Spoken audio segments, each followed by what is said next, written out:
ഗജാനനം ഭൂതഗണാധിസേവിതം കപിത്തജംബൂഫലസാരഭക്ഷിതം ഉമാസുതം ശോകവിനാശകാരണം നമാമി വിഘ്നേശ്വരപാദപങ്കജം. ഓം gum ഗണപതേ നമഃ. ഓം gum സിദ്ധയേ നമഃ. വീണാധരപ്രമുഖസർവമുനിപ്രസേവ്യാം ശോണാധരം മൃദുലഗാത്രതരാം സുവേണിം വീണാലസത്കരതലാം വിലസത്കിരീടാം വാണിം നമാമി സതതം വചസാ വിഭൂത്യൈ. ഓം ശ്രീ മഹാസരസ്വത്യൈ നമഃ. എല്ലാവർക്കും നമസ്കാരം. ദേവിയുടെ അനുഗ്രഹം എല്ലാവർക്കും ഉണ്ടാകട്ടെ. ദേവിയുടെ അനുഗ്രഹത്താൽ എല്ലാവർക്കും ഒരു നല്ല ദിവസം ഉണ്ടാകട്ടെ എന്ന് വീണ്ടും ആശംസിച്ചുകൊണ്ട് നമുക്ക് 4-ാം അധ്യായം തുടങ്ങാം. 4-ാം അധ്യായം ശക്രാധികൃത ദേവീ സ്തുതി എന്നാണ് പേര്. അതിൽ ശക്രൻ എന്ന് പറഞ്ഞാൽ ഇന്ദ്രനാണ്. ഇന്ദ്രൻ്റെ നേതൃത്വത്തിൽ എല്ലാ ദേവഗണങ്ങളും ദേവിയെ സ്തുതിക്കുന്നതാണിത്. അപ്പോൾ നമുക്ക് നോക്കാം. ആദ്യത്തെ ശ്ലോകം ഋഷിരുവാച.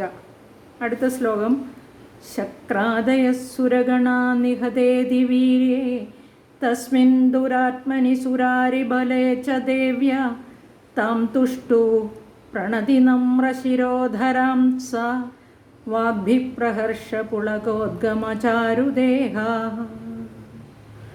ഋഷി പറഞ്ഞു, ദേവ്യ ആ മഹാലക്ഷ്മിയാൽ അതിവീര്യേ സുരാരിബലേ, സുരന്മാർ ദേവന്മാർ, സുരാരി ദേവന്മാരുടെ ശത്രു, അതിബലമുള്ള, അതായത് അസുര സൈന്യവും, അതിവീര്യേ എന്ന് വിളിച്ചിരിക്കുന്ന മഹാബലമുള്ള അതിപരാക്രമത്തോടു കൂടിയവനായ തസ്മിൻ ദുരാത്മനി ച ആ ദുഷ്ടനായ മഹിഷാസുരനും നിഹതേ വധിക്കപ്പെട്ടപ്പോൾ, ഹനിക്കപ്പെട്ടപ്പോൾ, ശക്രാദേഹ സുരാഗണാഹ ഇന്ദ്രൻ മുതലായ ദേവഗണങ്ങൾ, പ്രണതി നമ്രശിരോധരാംസാഹ പ്രണതി എന്ന് പറഞ്ഞാൽ നമസ്കരിച്ചു, നമ്രശിരസ്കരായിട്ട് നമസ്കാരങ്ങളെ കൊണ്ട് നമ്രങ്ങളായിരിക്കുന്ന കഴുത്തുകളോടും സ്കന്ധങ്ങൾ, അതായത് തോളുകളാണ് സ്കന്ധം എന്ന് പറയുന്നത്, അവർ തലകുനിച്ച് നമസ്കരിച്ചു. അങ്ങനെ നമസ്കരിച്ചുകൊണ്ടിരിക്കുന്ന ദേവകൾ പ്രഹർഷ പുളകോദ്ഗമചാരുദേഹ, പ്രഹർഷം ആ സന്തോഷം കൊണ്ടുണ്ടായ രോമാഞ്ചം, ആ രോമാഞ്ചം കൊണ്ടുണ്ടായ ഒരു അനുഭൂതി, അങ്ങനെ അത് നിമിത്തം മനോഹരങ്ങളായിരിക്കുന്ന ദേഹങ്ങളോടുകൂടിയവരായിട്ട് അവരുടെ സന്തോഷം രോമാഞ്ച പുളകിതരായി ഇരിക്കുകയാണ് എല്ലാ ദേവന്മാരും. വാഗ്ഭി വാക്കുകളെ കൊണ്ട്, താം തുഷ്ടുവുഹു ആ മഹാലക്ഷ്മിയെ വാക്കുകൾ കൊണ്ട് സ്തുതിച്ചു. മഹാലക്ഷ്മി ഏറ്റവും ബലമുള്ള അസുര സൈന്യത്തെയും അതിപരാക്രമശാലികളായിരിക്കുന്ന അസുര സൈന്യത്തെ, ദുഷ്ടനായിരിക്കുന്ന ആ മഹിഷാസുരനെ എല്ലാവരെയും നിഗ്രഹിച്ചപ്പോൾ ദേവഗണങ്ങൾ നമസ്കാരം ചെയ്തുകൊണ്ട്, ആ നമസ്കാരം ചെയ്യുന്നത് കൊണ്ട് കുനിഞ്ഞിരിക്കുന്ന അവരുടെ ആ കഴുത്തും തലകളും തോളുകളും ഒക്കെ തോളുകളോടും കൂടിയവരായിട്ട് അതിസന്തോഷം കൊണ്ടുണ്ടായ അവരുടെ അനുഭൂതി, അതുപോലെ അതിൻ്റെ ഫലമായിട്ട് അവരുടെ ദേഹമെല്ലാം കോൾമയിർ കൊണ്ടു, അതായത് രോമാഞ്ചം കൊണ്ടു, രോമങ്ങളൊക്കെ ഇങ്ങനെ എഴുന്നു നിൽക്കുന്ന ഒരവസ്ഥയുണ്ടായി. അത് നിമിത്തം മനോഹരങ്ങളായിരിക്കുന്ന ശരീരങ്ങളോടുകൂടിയവരായിട്ട് അതിസന്തോഷവാന്മാരായിരിക്കുന്നവരായിട്ട് അവർ ദേവന്മാരെല്ലാവരും വാക്കുകൾ കൊണ്ട് ആ മഹാലക്ഷ്മി ദേവിയെ സ്തുതിച്ചു എന്നാണ് ഇതിൻ്റെ അർത്ഥം. ഇനി നമുക്ക് നോക്കാം അടുത്ത ശ്ലോകം. 4 വരി വെച്ചാണിത്. രണ്ടാമത്തെ, അതായത് ഋഷിരുവാച ഒന്നാമത്തെ, അപ്പോൾ ഇത് 3-ാമത്തെ ശ്ലോകം. ദേവ്യായയാ തദമിദം ജഗദാത്മശക്തിയ നിശേഷദേവഗണശക്തി സമൂഹമൂർത്തിയ താമംബികാമഖിലദേവമഹർഷി പൂജ്യാം ഭക്ത്യാ നദാസ്മ വിദധാതു ശുഭാനി സാന. നിശേഷദേവഗണശക്തി, സകല ദേവഗണങ്ങളുടെയും ശക്തി ആ ദേവഗണങ്ങളുടെ സമൂഹത്താൽ ഉണ്ടായ ശരീരത്തോടുകൂടി യയാദേവ്യ ആത്മശക്തിയ, യയാദേവ്യ എന്ന് പറഞ്ഞാൽ ഏതൊരു ദേവിയെയാണോ സ്വശക്തി കൊണ്ട് ആത്മശക്തി എന്നിവിടെ ഉദ്ദേശിച്ച് സ്വന്തം ശക്തി കൊണ്ട് ഇതം ജഗത്തതം ഈ പ്രപഞ്ചം സൃഷ്ടിക്കപ്പെട്ടുവോ അഖിലദേവ മഹർഷി പൂജ്യം അഖില ദേവൻ സകല ദേവന്മാരാലും മഹർഷിമാരാലും പൂജിക്കപ്പെടുവാൻ യോഗ്യയായ താം അംബിക ആ ചണ്ഡികാദേവിയെ ഭക്ത്യാ നതാഹ സ്മഹ ഭക്തിയോടുകൂടി നതാഹ നമസ്കരിക്കുന്നു നമിക്കുന്നു സ്മ ഞങ്ങൾ എന്നാണ് സ നഹ ആ ദേവി നമുക്ക് ശുഭാനി വിദധാതു മംഗളങ്ങളെ ചെയ്യട്ടെ നന്മയുണ്ടാക്കട്ടെ എന്ന് പ്രാർത്ഥിക്കുന്നു. സകല ദേവഗണങ്ങളുടെയും ശക്തി സമൂഹത്താൽ ഉണ്ടായ ശരീരത്തോടു കൂടിയ, അതായത് നമ്മൾ കഴിഞ്ഞ അധ്യായത്തിൽ വായിച്ചു, എല്ലാ ദേവന്മാരുടെയും തേജസ് കൊണ്ടാണ് ദേവി സൃഷ്ടിക്കപ്പെട്ടിരിക്കുന്നത്. അങ്ങനെ ആ ഏതൊരു ശക്തി കൊണ്ടാണോ, ശക്തി സമൂഹത്താലാണോ ദേവി ഉണ്ടായത്, ആ ദേവിയുടെ ആത്മശക്തി കൊണ്ട് ഈ ജഗത്ത് മുഴുവനും സൃഷ്ടിക്കപ്പെട്ടിരിക്കുകയാണ്. സകല ദേവന്മാരും സകല മഹർഷിമാരാലും പൂജിക്കപ്പെടുവാൻ യോഗ്യയായ ചണ്ഡികാദേവിയെ ഞങ്ങൾ ഭക്തിയോടുകൂടി നമസ്കരിക്കുന്നു. ആ ദേവി ഞങ്ങൾക്ക് മംഗളം അരുളട്ടെ, നന്മയുണ്ടാക്കട്ടെ എന്ന് ദേവന്മാർ ഭജിക്കുന്നു. ഇനി അടുത്തത് 4-ാമത്തെ ശ്ലോകം. യസ്യാ പ്രഭാവമതുലം ഭഗവാനനന്ദോ ബ്രഹ്മഹരശ്ച നഹി വക്തുമലം ബലം ച സാ ചണ്ഡികാഖില ജഗത്പരിപാലനായ നാശായ ച ശുഭഭയസ്യ മതിം കരോതു. യസ്യാഹ യാതൊരു ദേവിയുടെ അതുലം പ്രഭാവം ച അതുലമായ അനുപമമായ, അതിന് തുല്യമായിട്ടും അതിനോട് ഉപമിക്കാനും ഒരു പ്രഭാവവുമില്ല, ഒരു മഹാത്മ്യവുമില്ല, സാമർഥ്യവുമില്ല. അതുലം പ്രഭാവം ബലം ച, ബലം എന്ന് പറഞ്ഞാൽ പരാക്രമം, വക്തും മുഴുവനും വർണ്ണിക്കുന്നതിന്, ബ്രഹ്മാവും ഭഗവാൻ അനന്തഃ സർവൈശ്വര്യ സമ്പന്നനായ വിഷ്ണുവും, ഹരഹ എന്ന് പറഞ്ഞിരിക്കുന്ന ഇവിടെ ഹരൻ പരമശിവനാണ്. ച ന അലം ഹി പരമേശ്വരനും മതിയാവുകയില്ല എന്ന് വസ്തുത പ്രസിദ്ധമാണ്.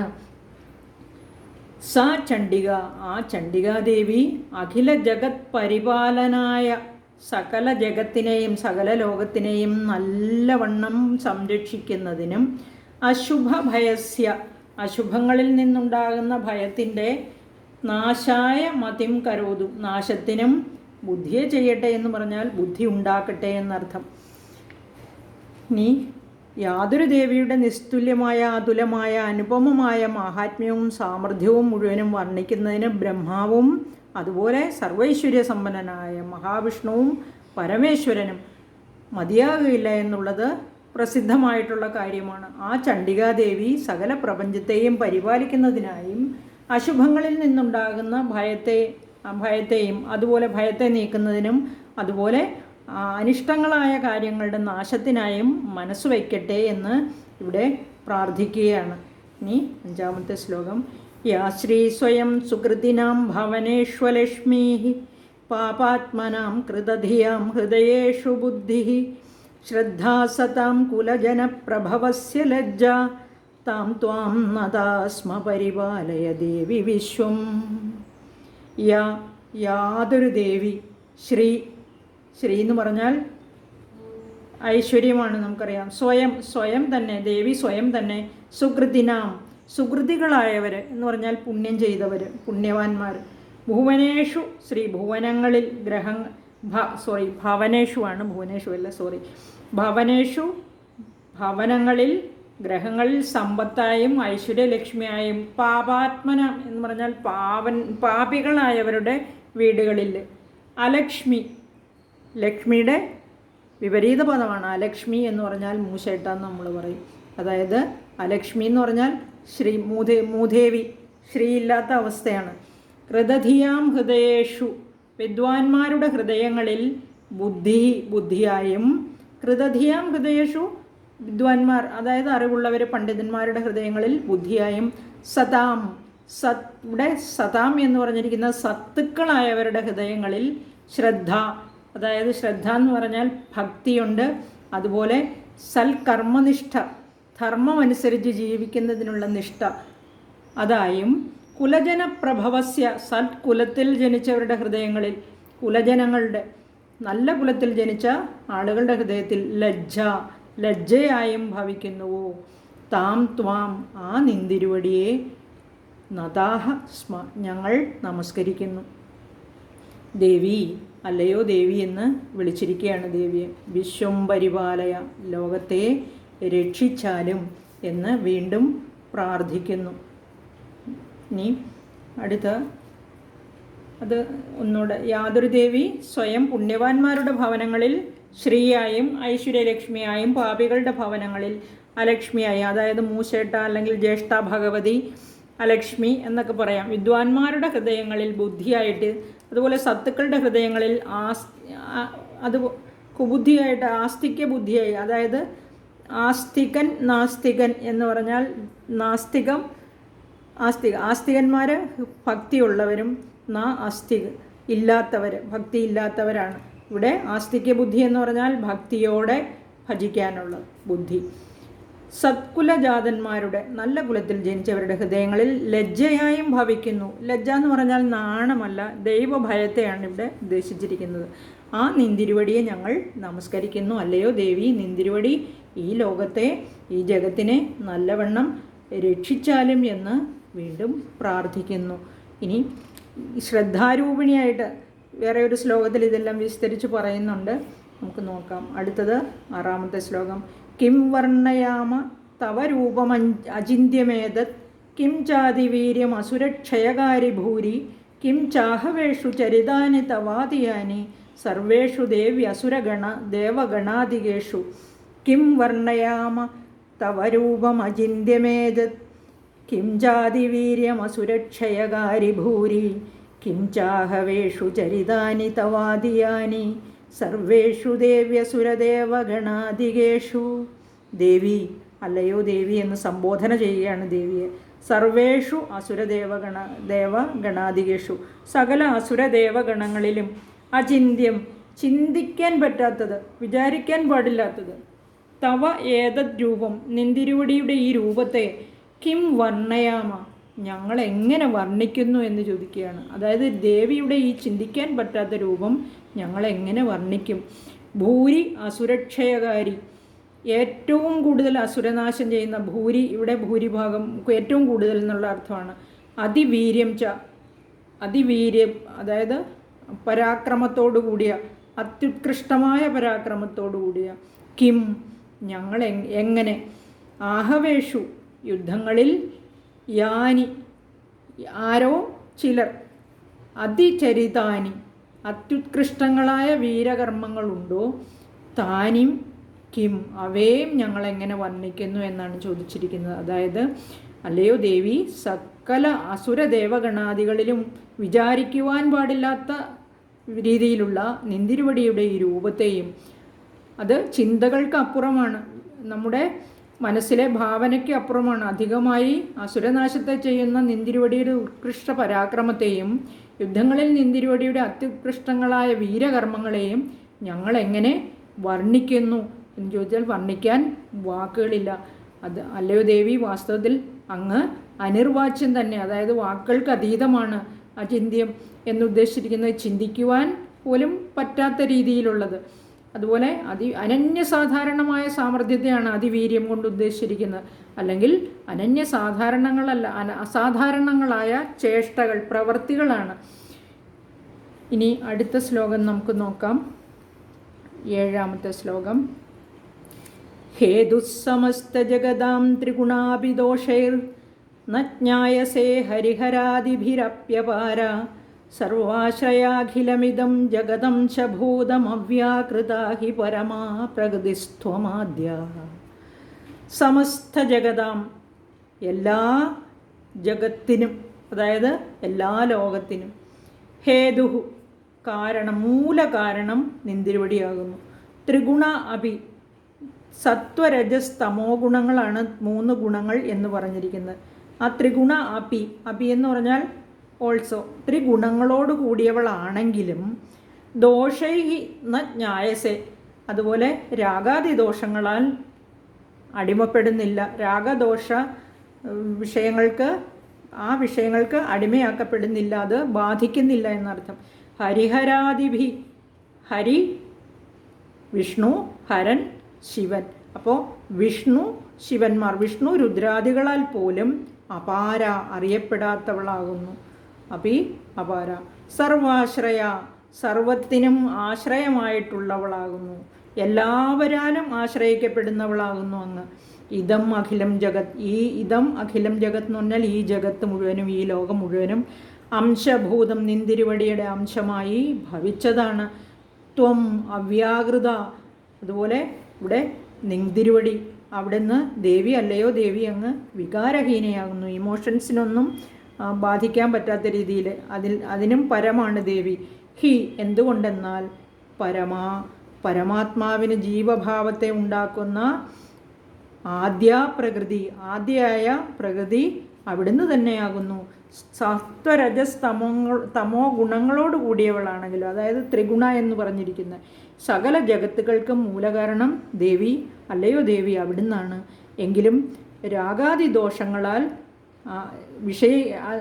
രാഗാദിദോഷ വിഷയങ്ങളാൽ ആകർഷിക്കപ്പെടുന്നില്ല, അവിടുന്ന് വശീഭൂതയാകുന്നില്ല.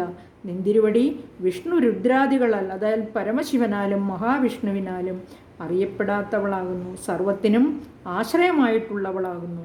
ഈ സമസ്ത ജഗത്തും അവിടുത്തെ അംശമായി ഭവിച്ചതാകുന്നു.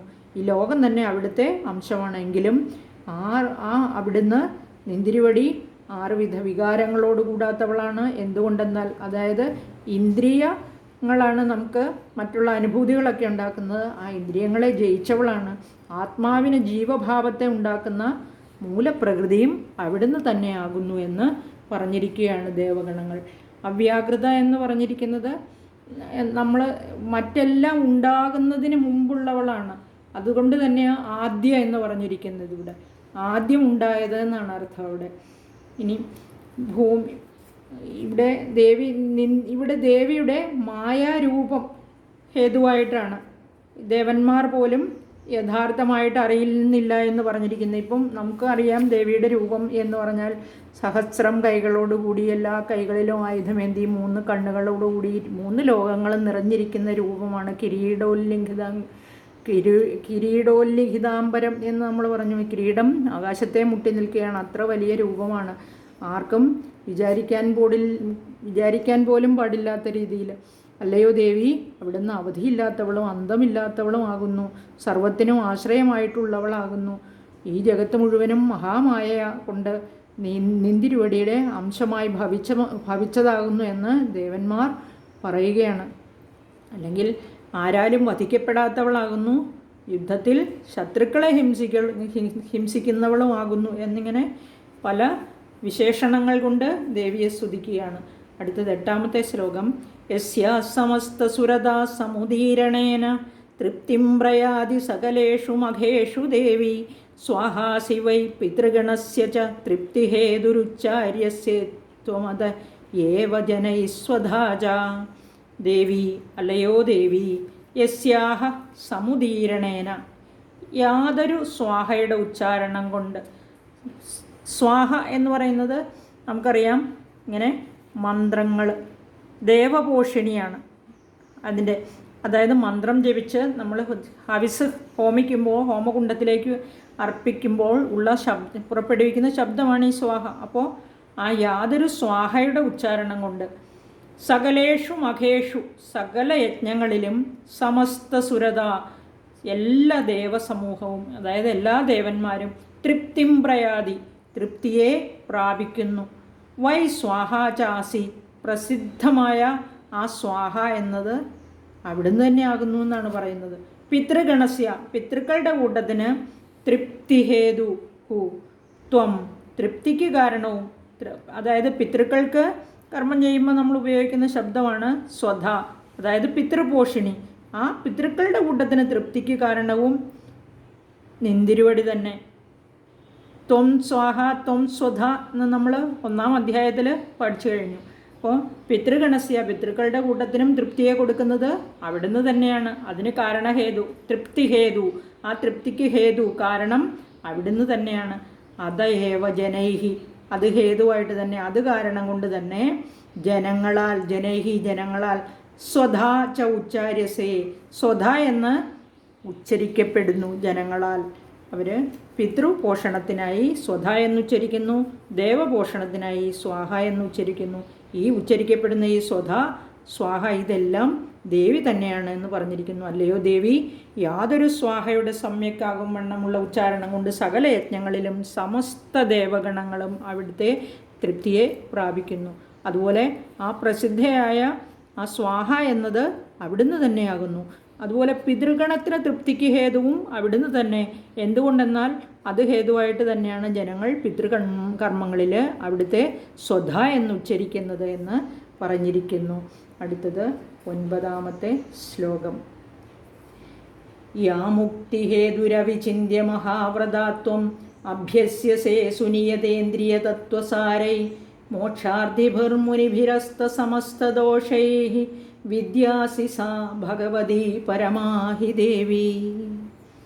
ദേവി, അല്ലയോ ദേവി, മുക്തിഹേതു, മുക്തിക്ക് കാരണമായിട്ട് വരുന്നത്, മോക്ഷത്തിന് കാരണമായിട്ട് വരുന്നത്, അവിചിന്യ, ചിന്തിക്കാൻ പറ്റാത്തതാണ്, വിചാരിക്കുവാൻ പാടില്ലാത്തതാണ്. മഹാവ്രത, മഹാവ്രതങ്ങളോട് കൂടിയതായി ഭഗവതി പരമ, ഭഗവത് അതായത് ഭഗവത് വിഷയമായി പ്രകൃഷ്ടയായിരിക്കുന്ന, ഉത്കൃഷ്ടയായിരിക്കുന്ന യാ വിദ്യ അസി, ഏതൊരു വിദ്യയുണ്ടോ സാ ത്വം, ആ വിദ്യ നിന്തിരുവടിയാകുന്നു, അവിടുന്നാകുന്നു ദേവി. ഹി, എന്തുകൊണ്ടെന്നാൽ അസ്തസമസ്ത ദോഷൈഹി, സമസ്ത ദോഷങ്ങളും നശിച്ചവരായി, അതായത് രാഗാദി ദോഷങ്ങളെല്ലാം ശമിച്ചവരായി, സുനിയതേന്ദ്രിയ തത്വസാരൈ, അതായത് ഇന്ദ്രിയങ്ങളെ ജയിച്ചവരായി, അവരാണ് ജിതേന്ദ്രിയന്മാർ എന്ന് പറയും അവർ. ആ ജിതേന്ദ്രിയന്മാരായി ബ്രഹ്മതത്വം സാരമായുള്ള ആ ബ്രഹ്മതത്വത്തെ അറിയുന്നവർ, അവരെയാണ് ജിതേന്ദ്രിയന്മാർ. ഇന്ദ്രിയങ്ങളെയൊക്കെ നിഗ്രഹിച്ച്, അതായത് ഇമോഷൻസ് ഒന്നും അവരെ ബാധിക്കില്ല, അവരെയാണ് സുനിയതേന്ദ്രിയ തത്വസാരൈ, ആ തത്വം ബ്രഹ്മതത്വം സാരമായി അറിഞ്ഞവർ. മോക്ഷാർദ്ധിഭി, മോക്ഷത്തെ അപേക്ഷിക്കുന്നവരായിരിക്കുന്ന മുനിഭിഹി അഭ്യസ്യസേ, മുനികളാൽ നിന്തിരുവടി അഭ്യസിക്കപ്പെടുന്നു. രാഗാദി സമസ്ത ദോഷങ്ങളും നശിച്ചവരായി, ജിതേന്ദ്രിയന്മാരായി, ബ്രഹ്മതത്വം സാരമായുള്ളവരായി, മോക്ഷാർത്ഥികളായിരിക്കുന്ന മുനിമാരാൽ യാതൊരു വിദ്യ അഭ്യസിക്കപ്പെടുന്നുവോ, മോക്ഷത്തിന് കാരണമായി വിചാരിക്കുവാൻ പാടില്ലാത്ത മഹാവ്രതങ്ങളോട് കൂടിയവരായി, ബ്രഹ്മവിഷയമായി ഉത്തമയായി ഇരിക്കുന്ന ആ വിദ്യ, ഉത്തമമായിരിക്കുന്ന ആ വിദ്യ അവിടുന്ന് തന്നെ ആകുന്നു ദേവി എന്ന് പറഞ്ഞു. ഇവിടെ ബ്രഹ്മതത്വം എന്ന് പറഞ്ഞു. ബ്രഹ്മത്തിന് 2 രൂപമാണ് പറഞ്ഞിരിക്കുന്നത്, അതായത് സഗുണം, നിർഗുണം. ഈ സഗുണം എന്ന് പറഞ്ഞാൽ ഗുണത്തോട് കൂടിയത് എന്നാണ് അർത്ഥം. അതായത് വളരെ എളുപ്പമാണത്, സുഗമമാണ്, ഇന്ദ്രിയ ഗോചരമാണ്. നമുക്ക് ഇന്ദ്രിയങ്ങളിൽ ഒന്നാണല്ലോ നമ്മുടെ ചക്ഷുസ്, കണ്ണുകൾ കൊണ്ട് കാണാൻ പറ്റുന്നതാണ് സഗുണം. അതിനൊരു രൂപമുണ്ട്, ഇന്ദ്രിയ ഗോചരമാണത്. എന്നാൽ നിർഗുണം എന്ന് പറഞ്ഞാലോ അവ്യക്തമാണ്, അത് അല്പമാത്രമായ ജ്ഞാനമാണ് താനും. അത് ഈ നിർഗുണോപാസന എന്ന് പറഞ്ഞാൽ അത് വളരെ പ്രയാസമുള്ള കാര്യമാണ്. സഗുണോപാസന നമ്മളൊക്കെ ചെയ്യുന്നതാണ്. ഒരു ഭഗവാന്റെ രൂപം നമുക്ക് കാണാനുണ്ട്. ആ ആദ്യ പ്രതീകം, ആ സഗുണോപാസനയുടെ ആദ്യ പ്രതീകം തന്നെയാണ് നമ്മുടെ ഈ ഓംകാരം എന്നുള്ള ആ പ്രണവ മന്ത്രം തന്നെ. അപ്പോൾ ഇത് നമുക്കറിയാം, ഈ ബ്രഹ്മതത്വം അറിഞ്ഞവരാണ് ഇപ്പോൾ ഈ ദേവി എന്ന്, ബ്രഹ്മതത്വം അറിഞ്ഞ് ആ സാരത്തെ അറിഞ്ഞതാണ് ദേവി എന്നാണ് പറഞ്ഞിരിക്കുന്നത്. അവർ ഇന്ദ്രിയങ്ങൾക്ക് അതീതമാണ് എന്ന് പറഞ്ഞിരിക്കുകയാണ്. ഇവിടെ പറഞ്ഞിരിക്കുന്ന ഈ വേദാന്ത ശാസ്ത്രത്തിൽ പരബ്രഹ്മ തത്വജ്ഞാനം എന്ന് പറഞ്ഞിരിക്കുന്നു. അതിൻ്റെ സാക്ഷാത്കാരം എന്ന് പറയുന്നതാണ് വിദ്യ എന്ന് പറയുന്നത്. അല്ലെങ്കിൽ വേദാന്തത്തിൽ ശ്രവണം, മനനം, നിധിധ്യാസനം എന്നിവയുടെ ആവർത്തനം കൊണ്ടാണ് ബ്രഹ്മതത്വ സാക്ഷാത്കാര രൂപമായ വിദ്യ ഉണ്ടാകുന്നത് തന്നെ. ആ വിദ്യ മുക്തിഹേതുവാണെന്നാണ് പറയപ്പെടുന്നത്. ആ മുക്തിഹേതുവായ ആ വിദ്യ തീർച്ചയായിട്ടും ദേവി തന്നെയാണെന്നാണ് ഈ വരികളിൽ പറഞ്ഞിട്ടുള്ളത്. അതുപോലെ തന്നെ വിഷയങ്ങളിൽ നിന്ന് ഉൾവലിക്കപ്പെട്ടിരിക്കുന്ന, അതായത് ഇന്ദ്രിയ നിവൃത്തിയാണ് പറഞ്ഞിരിക്കുന്നത്. ആ ബ്രഹ്മം തന്നെ അറിയേണ്ടവയിൽ വച്ച് ഏറ്റവും പ്രത്യേകമായ സാരം അല്ലെങ്കിൽ ശ്രേഷ്ഠമായ സാരം എന്ന് വിചാരിക്കുന്നതായും അതുപോലെ കാമക്രോധ ദോഷങ്ങളെ നിശേഷം ഉപേക്ഷിക്കുന്നവരായിട്ട് മോക്ഷത്തെ ഇച്ഛിക്കുന്നവരായുള്ള മുനിമാരാൽ ഉത്തമ ഗുരുക്കന്മാരിൽ നിന്ന് പിന്നെയും പിന്നെയും അഭ്യസിപ്പിക്കപ്പെടുന്നതാണ് ഈ വിദ്യ എന്ന് പറയുന്നത്. ആ വിദ്യ അത്രയും ശ്രേഷ്ഠമായ വിദ്യയും അവിടുന്ന് തന്നെയാണ് എന്ന് പറഞ്ഞിരിക്കുകയാണ് ദേവിയോട്. അടുത്ത ശ്ലോകം നമുക്ക് നോക്കാം. അടുത്ത ശ്ലോകത്തിൽ പറഞ്ഞിരിക്കുന്നത്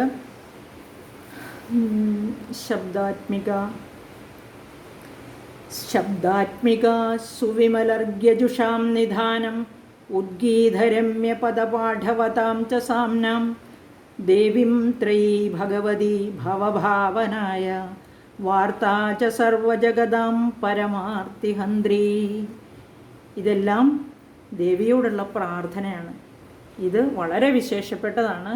ഈ സ്തോത്രങ്ങളെല്ലാം വളരെ വിശേഷപ്പെട്ടതാണ്. ദേവി മാഹാത്മ്യത്തിലെ ശക്രാധികൃത ദേവീ സ്തുതി എന്ന് പറയുന്നത്.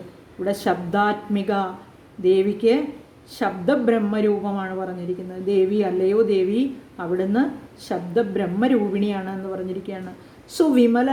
സുവിമലർ യജുഷാം, ഏറ്റവും പരിശുദ്ധങ്ങളായ ഋക്കുകളുടെയും യജസ്സുകളുടെയും, അതുപോലെ ഉദ്ഗീതരമ്യ പദപാഠവതാം, ഉദ്ഗീതം രമ്യങ്ങളായ പദങ്ങളോടുകൂടിയത്,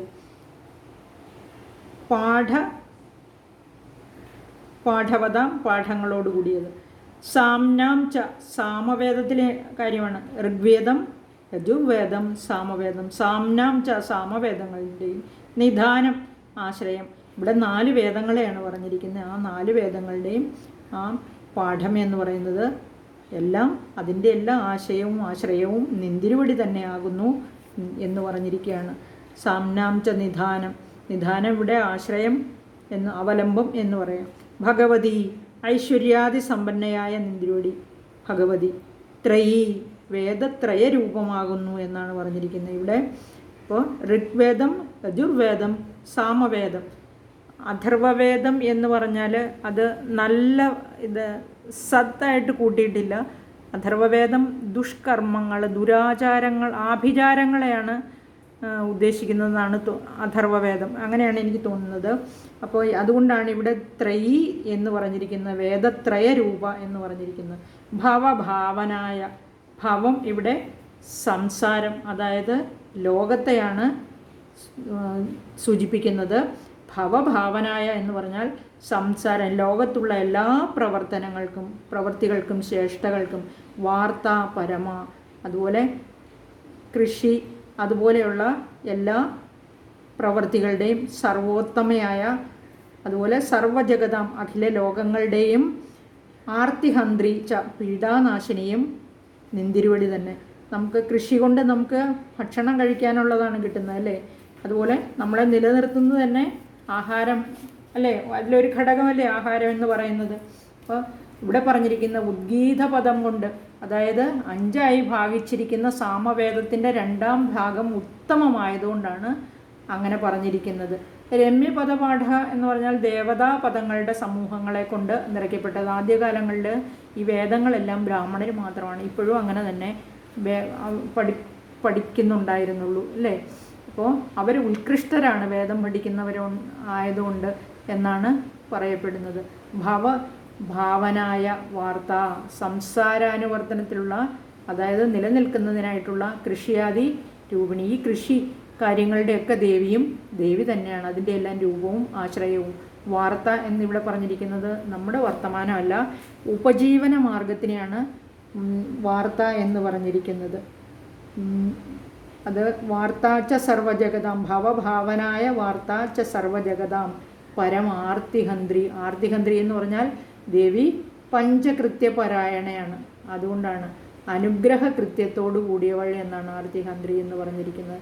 നമുക്ക് നല്ലതുപോലെ എല്ലാം തന്നു കഴിയും, നമുക്ക് സുലഭമായിട്ടുണ്ടെങ്കിൽ നമുക്ക് ഒന്നിനോടും ആർത്തിയില്ലല്ലോ. അപ്പോൾ ആർത്തിഹന്ത്രി, ആർത്തിയെ ഇല്ലാതെയാക്കുന്നവൾ, പഞ്ചകൃത്യപരായണയായ ദേവി അനുഗ്രഹ കൃത്യത്തോടു കൂടിയവൾ എന്നാണ് അവിടെ ഉദ്ദേശിച്ചിരിക്കുന്നത്. അല്ലയോ ദേവി, നിർദോഷങ്ങളായ ഋഗ്വേദം, യജുർവേദം ഇവയുടെയും ഉച്ചൈർഗാനം കൊണ്ട്, അതായത് ഉദ്ഗീതരമ്യ പദം എന്ന് പറഞ്ഞ് മനോഹരങ്ങളായിരിക്കുന്ന പദങ്ങളുടെ പാഠങ്ങളോടുകൂടിയ സാമവേദങ്ങളുടെയും, ഈ മ്യൂസിക്കൊക്കെ വരുന്നത് സാമവേദത്തിലാണ് കേട്ടോ, സാമവേദങ്ങളുടെയും ആശ്രയം ശബ്ദ ബ്രഹ്മസ്വരൂപിണിയായ നിന്തിരുവടിയാകുന്നു എന്നാണ് പറഞ്ഞിരിക്കുന്നത്.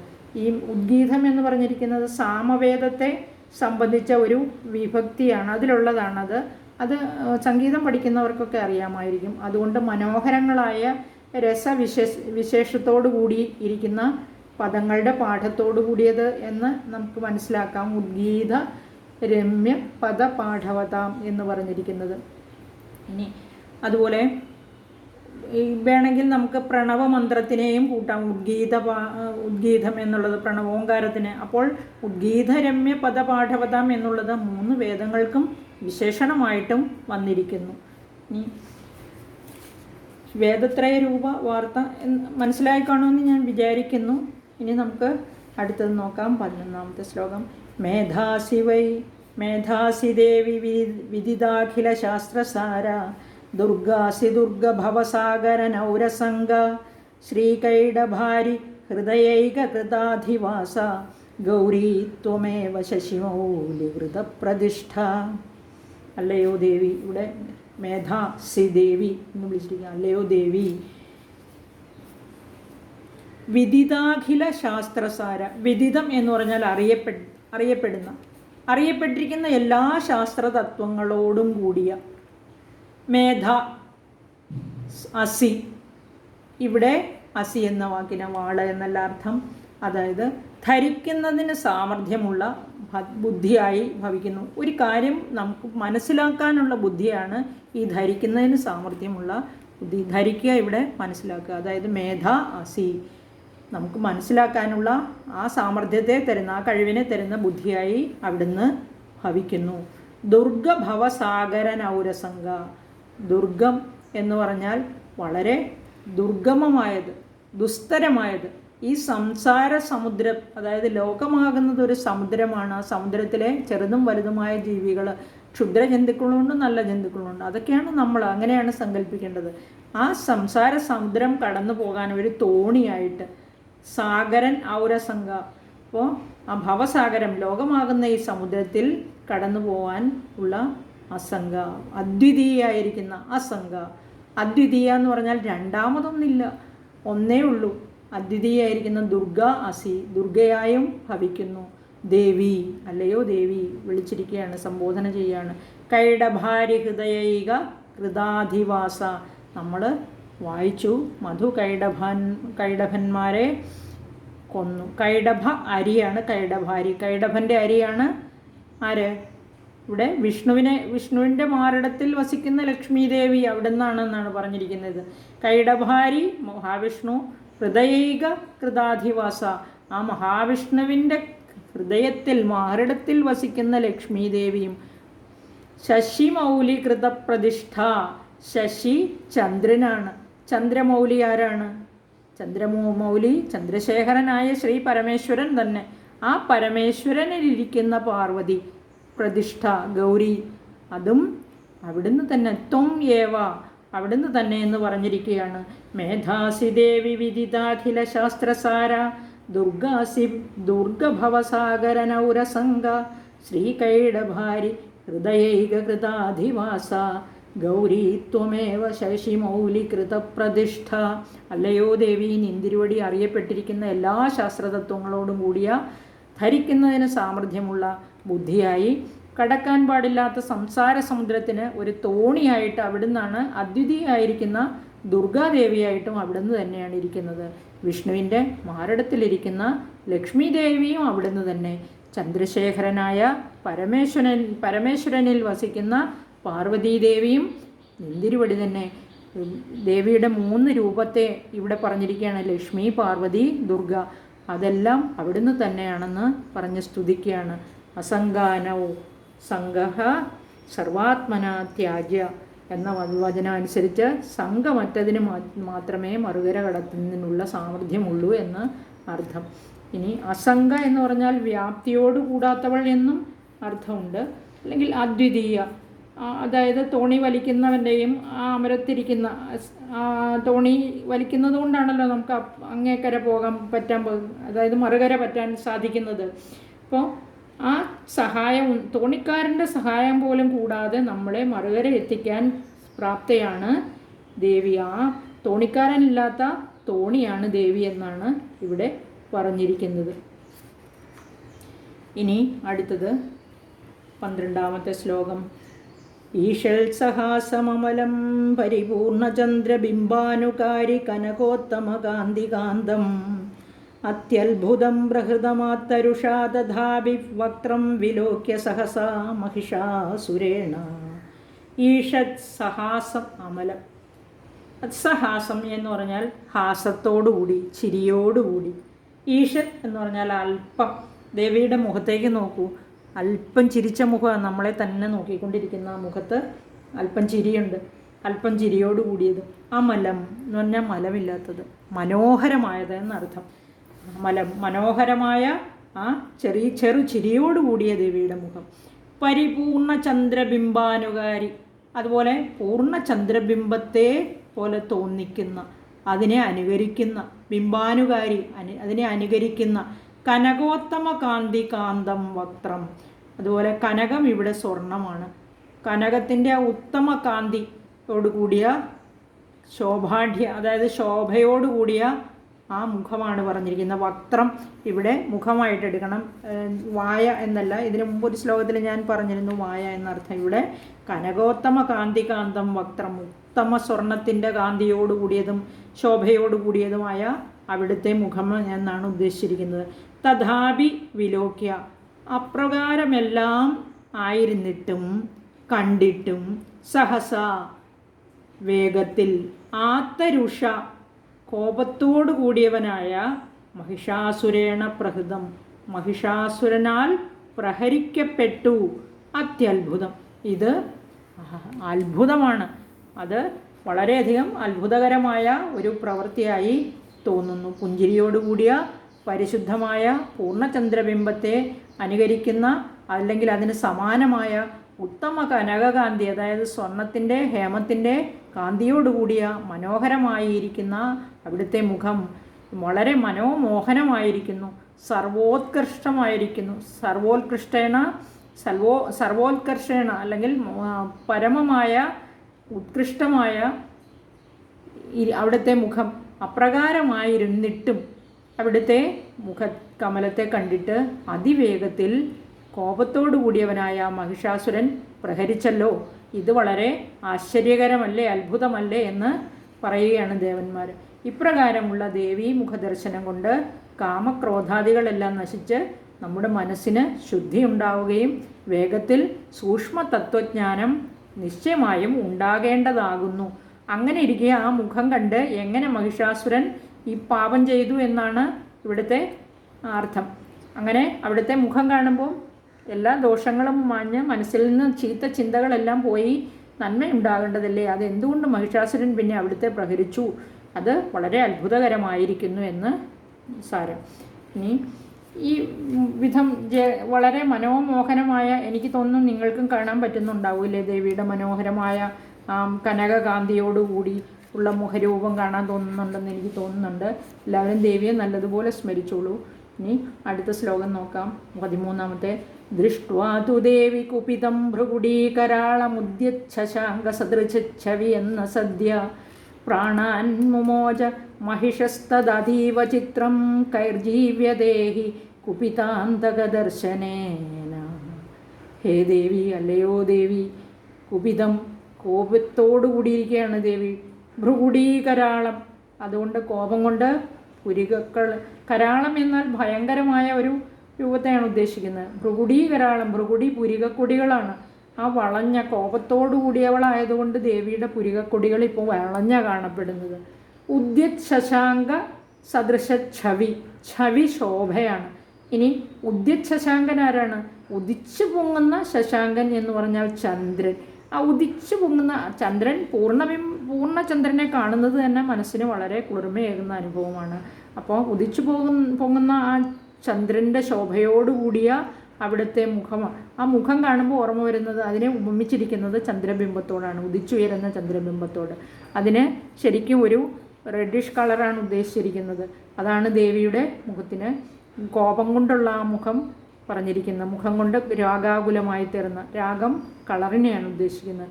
ദൃഷ്ട്വാ തു കണ്ടിട്ടും, മഹിഷഃ മഹിഷാസുരൻ, സദ്യ ഉടനെ വേഗം പെട്ടെന്ന്, പ്രാണാൻ ന മുമോച പ്രാണനെ ഉപേക്ഷിച്ചില്ല, എത്തത് എന്ന് അത് ഏതെന്നോ അതീവ ചിത്രം ഏറ്റവും ആശ്ചര്യമാകുന്നു. അതായത് അത് എങ്ങനെയാണോ അല്ലെങ്കിൽ എന്തുകൊണ്ടാണോ എന്നത്, ആ പ്രാണങ്ങളെ ഉപേക്ഷിക്കാത്തത് എന്തുകൊണ്ടാണെന്നുള്ള വസ്തുത ആശ്ചര്യകരമാകുന്നു. ഹി എന്തുകൊണ്ടെന്നാൽ കുപിതാന്തക ദർശനേന കുപിതനായ അന്തകൻ്റെ ദർശനം കൊണ്ട്, കൈഹി ജീവ്യതേ ഏത് ജന്തുക്കളാൽ ജീവിക്കപ്പെടുന്നു. അതായത് അന്തകൻ ഉദ്ദേശിച്ചിരിക്കുന്ന കാലനാണ്. കാലനെ കാണുമ്പോഴേ പേടി കൊണ്ട് മരിച്ചു പോവും. അപ്പോൾ പിന്നെ എങ്ങനെ ജീവിക്കപ്പെടുന്നു എന്ന് ചോദിച്ചിരിക്കുക. അന്തകനെ കണ്ടാൽ ആരെക്കൊണ്ട് ജീവിക്കാൻ കഴിയുമെന്ന് പറഞ്ഞാൽ അന്തകൻ വരുന്നത് തന്നെ മരണസമയം അടുക്കുമ്പോഴാണ് അല്ലേ. അപ്പോൾ എന്തുകൊണ്ടായാലും അന്തകനെ കാണുമ്പോൾ പിന്നെ വേറെ ജീവിതമില്ല, മരിച്ചു എന്ന് കൂട്ടാം. ഉദ്യത് പദം എന്ന് ഇവിടെ ഉദ്ദേശിച്ചിരിക്കുന്ന ചുവപ്പ് നിറത്തെ കാണിക്കുന്ന ആ ചന്ദ്രബിംബത്തെ വിശേഷിച്ചിരിക്കുന്നതാണ്, വിശേഷണ ശബ്ദമാണത്. അല്ലയോ ദേവി, കോപത്തോടു കൂടിയ വളഞ്ഞിരിക്കുന്ന പുരികക്കൊടികൾ കൊണ്ട് ഭയങ്കരവും ഉദിച്ചു വരുന്ന ചന്ദ്രനോട് തുല്യമായ ചുവന്ന നിറത്തോടു കൂടിയതുമായ അവിടുത്തെ ആ മുഖത്തെ, ആ മനോഹരമായ മുഖത്തെ കണ്ടിട്ടും മഹിഷാസുരൻ ദർശനക്ഷണത്തിൽ തന്നെ ഈ ജീവൻ ഉപേക്ഷിച്ചില്ല എന്നുള്ളത് അത്യാശ്ചര്യകരം തന്നെയാണ്. എന്തുകൊണ്ടെന്നാൽ കുപിതനായ അന്തകൻ്റെ ദർശനത്തിൽ ഏത് ജന്തുക്കളാൽ ജീവിക്കാൻ കഴിയും, അതായത് ഒരുത്തരാലും കഴിയുകയില്ല എന്ന് തന്നെ അർത്ഥം. അടുത്തത് 14ാമത്തെ ശ്ലോകം. ദേവീ പ്രസീദ പരമാ ഭവതി ഭവായ സദ്യോ വിനാശയസി കോപവതി കുലാനി വിജ്ഞാതമേതധുനൈവ യതസ്തമേതന്നീതം ബലം സുവിപുലം മഹിഷാസുരസ്യ. ദേവി, അല്ലയോ ദേവി, എല്ലാ ശ്ലോകങ്ങളിലും ദേവിയെ സംബോധന ചെയ്യുകയാണ്. ഇത് ദേവീ സ്തുതിയാണ്. പ്രസീത, ദേവീ പ്രസീത എന്ന് പറഞ്ഞാൽ പ്രസന്നയായാലും, അവിടുന്ന് പ്രസന്നയായി ഭവിച്ചാലും, ഭവതി അവിടെ പിന്നെയും സംബോധന ചെയ്യുകയാണ്. ഭവതി പരമ അസി, ആദ്യം നമ്മൾ പഠിച്ചതാണ്. ഭവതി അസി നിന്തിരുവടി ഉത്കൃഷ്ടയായി ശ്രേഷ്ഠയായിരിക്കുന്ന ലക്ഷ്മിയാകുന്നു. അസിയുടെ ലക്ഷ്മിയാണ്. സദ്യ, ആ പ്രസന്നയായാൽ ക്ഷണത്തിൽ വേഗത്തിൽ ഭവായ ഭവിക്കുന്നു, കുലാഭിവൃദ്ധിക്കായിക്കൊണ്ട് ഭവിക്കുന്നു. നമുക്കറിയാം ലക്ഷ്മീദേവി പ്രസാദിച്ചാൽ, പ്രസന്നയായാൽ എല്ലാം നമ്മുടെ കയ്യിലേക്ക് തന്നെ വരും ഇല്ലേ. അങ്ങനെയല്ലേ പറയപ്പെടുന്നത്. ചിലർക്കെങ്കിലും അനുഭവം ഉണ്ടാവില്ല. എന്തായാലും നമ്മൾ വിശ്വസിക്കുന്നവർക്കെല്ലാം അനുഭവങ്ങളും ഉണ്ടായിരിക്കും, ഉറപ്പാണത്. ഭവായ കോപവതി എന്ന് പറഞ്ഞാൽ നിന്തിരുവടി കോപത്തോടു കൂടിയവളായാൽ, അവിടുന്ന് ദേവി അവിടുന്ന് കോപത്തോടു കൂടിയിരുന്നാൽ കുലാനി കുലങ്ങളെ, വംശങ്ങളെ, നമ്മുടെ വംശത്തെ തന്നെ സദ്യ വിനാശയസി ഉടനെ നശിപ്പിക്കുന്നു. വിനാശയസി നശിപ്പിക്കുന്നു. വിനാശയസി എന്ന് പറഞ്ഞാൽ നിശേഷം നശിപ്പിക്കുന്നു. സദ്യ പെട്ടെന്ന് തന്നെ എന്നാണ്. ഏതത് അധുനായേവ, ഇത് അധുന ഇപ്പോൾ തന്നെ വിജ്ഞാതം അറിയപ്പെട്ടു, ജ്ഞാതമായതാണ്. ഇത് ഞങ്ങൾക്കിപ്പോൾ തന്നെ ബോധ്യപ്പെട്ട കാര്യമാണ്. എന്തുകൊണ്ടെന്നാൽ മഹിഷാസുരസ്യ സുവിപുലം ബലം, മഹിഷാസുരൻ്റെ ആ വിപുലമായ അതായത് അതിവിസ്താരമായ എന്ന് പറഞ്ഞാൽ അപരിമിതമായ ബലം, അതുപോലെ എണ്ണമറ്റ സൈന്യം, അസ്തം നീതം ക്ഷയം പ്രാപിക്കപ്പെട്ടു. അസ്തം നീതം എന്ന് പറഞ്ഞാൽ മഹിഷാസുരൻ്റെ ആ അതിവിപുലമായ സൈന്യവും ബലവും എല്ലാം അവിടുന്ന് നശിപ്പിച്ചില്ലേ, അല്ലെങ്കിൽ ആ സൈന്യം നാശത്തെ പ്രാപിച്ചില്ലേ. അതെന്തുകൊണ്ടാണ്? അവിടുന്ന് വിശേഷേണ നശിപ്പിക്കുന്നു. കോപം വന്നാൽ, കോപത്തോടു കൂടിയവളായാൽ. അത് ഞങ്ങൾക്ക് ഉടനെ തന്നെ ഇപ്പോൾ തന്നെ ബോധ്യപ്പെട്ട കാര്യമാണ്. അല്ലയോ ദേവി, പ്രസന്നയായി ഭവിച്ചാലും, ദേവി പ്രസാദിച്ചാൽ ജഗത്തുക്കളുടെ സമ്പത്തിനായി അല്ലെങ്കിൽ സമ്പൽ സമൃദ്ധിക്കായിക്കൊണ്ട് വേഗത്തിൽ ഭവിക്കുന്നു. അപ്രസന്നയായി ഭവിക്കുന്നുവെങ്കിൽ, അതായത് എല്ലാം വേഗത്തിൽ ജഗത്തുക്കളുടെ അത് എല്ലാ വംശങ്ങളെയും സമൂഹങ്ങളെയും വിശേഷേണ ഇല്ലാതെയാക്കുന്നു. യുദ്ധത്തിനായി വന്ന ആ വളരെ വിപുലമായ സൈന്യത്തോടുകൂടി വന്ന മഹിഷാസുരൻ്റെ സൈന്യത്തെ നിന്തിരുവടി അതിവേഗത്തിൽ നശിപ്പിച്ചതുകൊണ്ട് അത് കുപിതയായാൽ എന്തു ചെയ്യും, എങ്ങനെ കുലങ്ങളെ നശിപ്പിക്കും എന്നുള്ളത് ഞങ്ങളാൽ വിദിതമാണ്, അറിയപ്പെട്ട കാര്യമാണ് എന്ന് ദേവി പ്രസീത പരമാ ഭവതി ഭവായ എന്ന് ഹേ ദേവി അവിടുത്തെ പ്രസാദം കൊണ്ട് ഉത്കൃഷ്ടയായി ഭവിക്കുന്നു എങ്കിൽ അപ്പോൾ ലോകങ്ങൾക്ക് ഐശ്വര്യമുണ്ടാകുന്നു എന്നാണ് അർത്ഥമാക്കേണ്ടത്. ഇനി 15-ാമത്തെ ശ്ലോകം. തേ സമ്മതാ ജനപദേഷു ധനാനി തേഷാം യശാംസി നചീദതി ധർമ്മവർഗ ധന്യാസ്ത ഏവ നിബൃധാത്മജ ഭൃത്യധാരാഃ യേഷാം സദാഭ്യുദയദാ ഭവതി പ്രസന്ന. യേഷാം ഭവതി ഏത് ചിലർക്ക്, അതായത് ആർക്കാണോ അവർക്ക് നിന്തിരുവടി, അതായത് ദേവി സദാ അഭ്യുദയത എല്ലായ്പ്പോഴും അഭിവൃദ്ധിയെ കൊടുക്കുന്നവളായിട്ട് പ്രസന്ന, അതായത് പ്രസന്നയായി ഭവിക്കുന്നത് തേ ഏവ അവർ തന്നെ, ആർക്കാണോ ദേവി എല്ലായ്പ്പോഴും അഭിവൃദ്ധിയെ കൊടുക്കുന്നവൾ ആയിട്ടിരിക്കുന്നത്, അല്ലെങ്കിൽ അവരിൽ ദേവി പ്രസന്നയായിരിക്കുന്നത് തേ ഏവ അവർ തന്നെ ജനപദേഷു സമ്മതാഹ അവർ ദേശങ്ങൾ, ജനപദം എന്ന് പറഞ്ഞാൽ നമ്മുടെ ഗ്രാമം, പട്ടണം, ദേശം, ഒരു ദേശം നമ്മൾ താമസിക്കുന്ന ആ സ്ഥലത്തെയാണ് ജനപദം, പട്ടണം എന്നാണ് അർത്ഥം. ഇവിടെ ദേശം ഈ അന്നത്തെ കാലത്ത് ഇതുപോലത്തെ പട്ടണം എല്ലാ കാലത്തും ഉണ്ട്, അതിൽ സംസ്കാരം വ്യത്യസ്തമായിരിക്കുന്നു എന്നേ ഉള്ളൂ.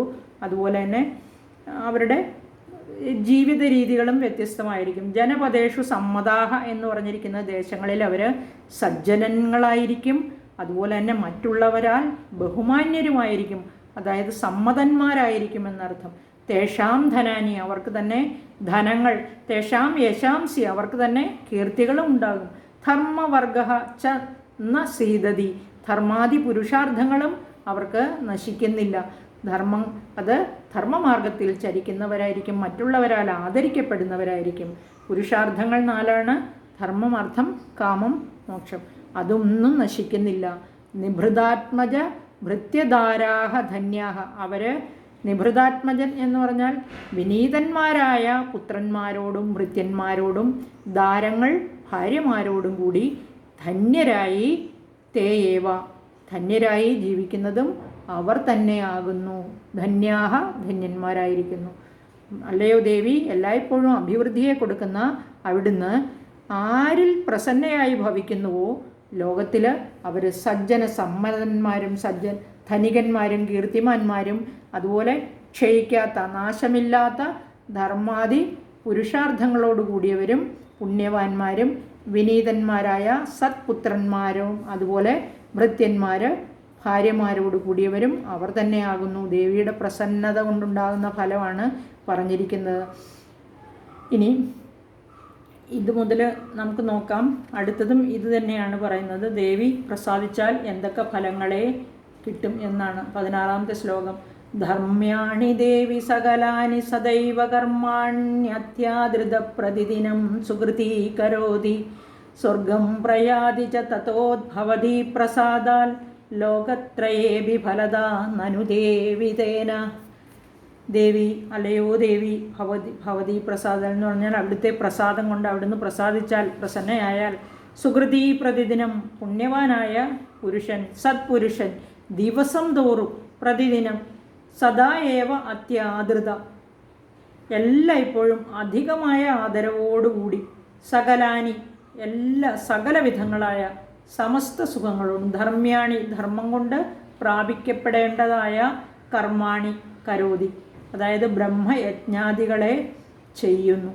നമ്മൾ കവചം പഠിച്ചു കഴിഞ്ഞ് കീലകത്തിൽ പഠിച്ചു ഒരു പുരുഷൻ ചെയ്യേണ്ട കർമ്മങ്ങൾ എന്തൊക്കെയാണ്, എങ്ങനെ സമ്പാദിച്ച സ്വത്ത് ചെലവിടണം എന്നൊക്കെ പഠിച്ചു. അതാണ് അങ്ങനെ കർമ്മം കൊണ്ടും ധർമ്മം കൊണ്ടും പ്രാപിക്കപ്പെടേണ്ടതായ കാര്യങ്ങളെയൊക്കെ ചെയ്തിട്ട് ബ്രഹ്മയജ്ഞാദികളെല്ലാം ചെയ്തിട്ട് തതഹ അത് ഹേതുവായിട്ട് സ്വർഗം ച പ്രയാതി സ്വർഗത്തെയും മോക്ഷത്തെയും പ്രാപിക്കുന്നു. തേന ദേവി അതുകൊണ്ട് അല്ലയോ ദേവി അവിടുന്ന് ലോകത്രയെ അപി 3 ലോകത്തിലും ഫലത നനു, ഫലത്തെ കൊടുക്കുന്നവളാകുന്നു നിശ്ചയം, അതിന് ഒരു സംശയവുമില്ല എന്ന് പറഞ്ഞിരിക്കുകയാണ്. ധർമ്മ്യാണി എന്ന് പറഞ്ഞാൽ ധർമ്മത്തോടുകൂടിയ, അത്യാദൃത അതിശ്രദ്ധയോടുകൂടിയവനായിട്ട്.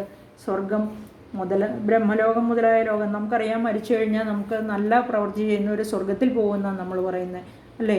അപ്പോൾ ഈഹത്തിൽ ലോകത്രയെ എന്ന് പറഞ്ഞിരിക്കുന്ന ഈഹത്തിലും ഈ ലോകത്തിലും സ്വർഗത്തിലും മോക്ഷത്തിലുമാണ് 3 ലോകത്രയെ എന്നതുകൊണ്ട് ഉദ്ദേശിച്ചിരിക്കുന്നത്. ഐഹികമായ അതിൽ ഫലം, അതായത് ഈ ലോകത്തിലെ ഫലം എന്നുദ്ദേശിക്കുന്നത് സൽക്കർമാചരണം, അതായത് നമ്മൾ സത്കർമ്മങ്ങൾ നല്ല പ്രവർത്തികൾ മാത്രമേ ചെയ്യാവൂ. സ്വർഗഫലം കൊണ്ട് ഉദ്ദേശിക്കുന്നത് സുഖാനുഭവമാണ്, അതായത് ദേവന്മാരുടെ കൂടെ ദേവസമക്ഷം നമുക്ക് പ്രവേശനം കിട്ടുകയും നമ്മൾ അവിടെ സുഖത്തോടെ, നമ്മുടെ പിതൃക്കളെല്ലാം അങ്ങനെ ജീവിക്കുക എന്നാണ് നമ്മൾ വിചാരിക്കുന്നത്. അവിടെ മോക്ഷഫലം നിത്യ ആനന്ദമാണ് പറഞ്ഞിരിക്കുന്നത്. ലോകദ്വയേപി എന്ന് പറഞ്ഞിരിക്കുന്ന ഇഹലോകവും പരലോകം, അതായത് ദ്വയേപി എന്ന് പറഞ്ഞിരിക്കുന്ന 2 ലോകമേ ഉള്ളൂ, ഈ ലോകവും പരലോകവും എന്ന് അവിടെ അർത്ഥം. ഇനി അത് ക്ലിയറായി എന്ന് വിചാരിക്കുന്നു. ദുർഗേ സ്മൃതാഹരസി ഭീതിമശേഷജന്തോ സ്വസ്ഥൈ സ്മൃതാമതിമതീവ ശുഭാദദാസി ദാരിദ്ര്യദുഃഖഭയഹാരിണി കാത്വധന്യ സർവോപകാരകരണായ സദാർദ്രചിത്ത. ഇനി ദുർഗേ സ്മൃത, സങ്കടത്തിൽ ദുർഗേ, ഇവിടെ ദുർഗ എന്ന് പറഞ്ഞാൽ ദേവിയല്ല, നമ്മുടെ സങ്കടാവസ്ഥയിൽ ആ ദുർഗയെ സ്മരിച്ചാൽ, സങ്കടത്തിൽ ദുർഗയെ സ്മരിച്ചാൽ അശേഷജന്തോഭീതിം, സകല ജന്തുക്കളുടെയും ഭയം ഇല്ലാതെയാകുന്നു. ഹരസി, ഹരിക്കുന്നു, നശിപ്പിക്കുന്നു. അശേഷ ജന്തോഹോ ഭീതിം എന്ന് പറഞ്ഞാൽ ഇവിടെ നിശേഷം എല്ലാ ജന്തുക്കളുടെയും എന്നാണ് അശേഷം. ഒരു ജീവിയുടെയും ഭയത്തെ നശിപ്പിക്കാതിരിക്കുന്നില്ല. ഏത് ജീവി പ്രാർത്ഥിച്ചാലും സ്മരിക്കുക, ഓർമ്മിക്കുക. സ്മരിച്ചാലും അവരുടെ സകല ഭയത്തെയും ദേവി നശിപ്പിക്കുന്നു. സ്വസ്ഥൈഹി സ്മൃത, ഭയമില്ലാത്തവരാൽ സ്മരിക്കപ്പെട്ടാൽ അതീവ ശുഭം, ഏറ്റവും വളരെ നന്മയുണ്ടാകുന്നു. ഇനി മതിം ദദാസി, ബുദ്ധിയെ ദാനം ചെയ്യുന്നു. മതി ബുദ്ധിയാണ്, ദദാസി കൊടുക്കുന്നു, ദാനം ചെയ്യുന്നു. ദാരിദ്ര്യ ദുഃഖ ഭയഹാരിണി, ഇവിടെ ദാരിദ്ര്യമാകുന്ന ദുഃഖത്തെയും ഭയത്തെയും, ആ ദാരിദ്ര്യം കൊണ്ടുണ്ടാകുന്ന ദുഃഖത്തെ, ആ ഭയത്തെ നശിപ്പിക്കുന്ന ദേവി, അതാണ് ദാരിദ്ര്യ ദുഃഖ ഭയഹാരിണി. ദാരിദ്ര്യ ദുഃഖ ഭയത്തെ ഇല്ലാതെയാക്കുന്ന ദേവി. സർവോപകാരകരനായ, സർവപ്രാണികൾക്കും ഉപകാരം ചെയ്യുന്ന ദേവി. സദാ ആർദ്രചിത്ത, എല്ലായ്പ്പോഴും കൃപ കരുണ കൊണ്ട് അലിഞ്ഞ ഹൃദയത്തോടു കൂടിയവളാണ് ദേവി. ത്വധന്യാക, അവിടുന്നല്ലാതെ മറ്റാരാണ്? അവിടുന്നല്ലാതെ വേറെ ആരുമില്ല. ഇതെല്ലാം ദേവിയുടെ വിശേഷണങ്ങളാണ്. ഏറ്റവും നല്ല ബുദ്ധിയെ പ്രദാനം ചെയ്യുന്നു, ദാരിദ്ര്യ ദുഃഖഭയത്തെ നശിപ്പിക്കുന്നു, സർവ്വപ്രാണികൾക്കും ഹിതത്തെ ചെയ്യുന്നു, ഉപകാരം ചെയ്യുന്നു. എല്ലായ്പ്പോഴും കരുണയോടുകൂടി അലിഞ്ഞ ഹൃദയത്തോടുകൂടി, നമ്മളൊന്നും സങ്കടത്തിൽ വിളിച്ചാൽ മതി, വിളിക്കേണ്ട, സ്മരിച്ചാൽ മതി, സകല പ്രാണികളുടെയും ഭയത്തെ നശിപ്പിക്കുന്നു. അങ്ങനെയാണ് പറഞ്ഞിരിക്കുന്നത്. അല്ലയോ ദുർഗേ, നിന്തിരുവടി ഹൃദയം കൊണ്ട് സ്മരിക്കപ്പെട്ടാൽ അസ്വസ്ഥന്മാരായ സകല പ്രാണികളുടെയും ഭയത്തെ ഇല്ലാതെയാക്കുന്നു. സ്വസ്ഥന്മാരാൽ, അതായത് സ്വസ്ഥമായിട്ടിരിക്കുന്നവരാൽ സ്മരിക്കപ്പെട്ടാൽ പുരുഷാർത്ഥ ഫലങ്ങളെ സാധിപ്പിക്കുന്ന ബുദ്ധിയെ കൊടുക്കുന്നു. അല്ലെങ്കിൽ അവിടുത്തെ മന്ത്രം ജപിക്കുക, അവിടുത്തെ ധ്യാനിക്കുക, നമിക്കുക മുതലായവയ്ക്കുള്ള ശ്രദ്ധയെ കൊടുക്കുന്നു. അല്ലയോ ദേവി, അവിടുന്ന് ദാരിദ്ര്യ ദുഃഖം കൊണ്ടുള്ള ഭയത്തെ നശിപ്പിക്കുന്ന ദേവിയാണ്.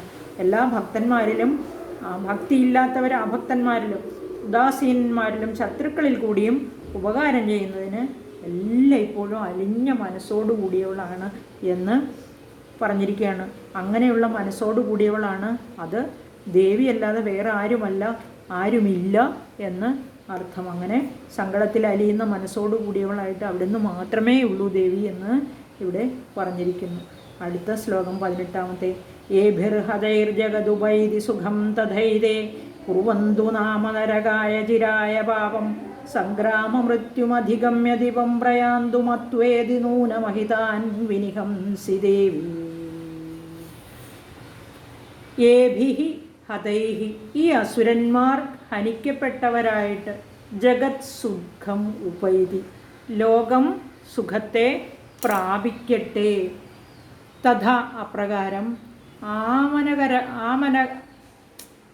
ആമനരകായ അപ്രകാരം മഹാവ്യാധി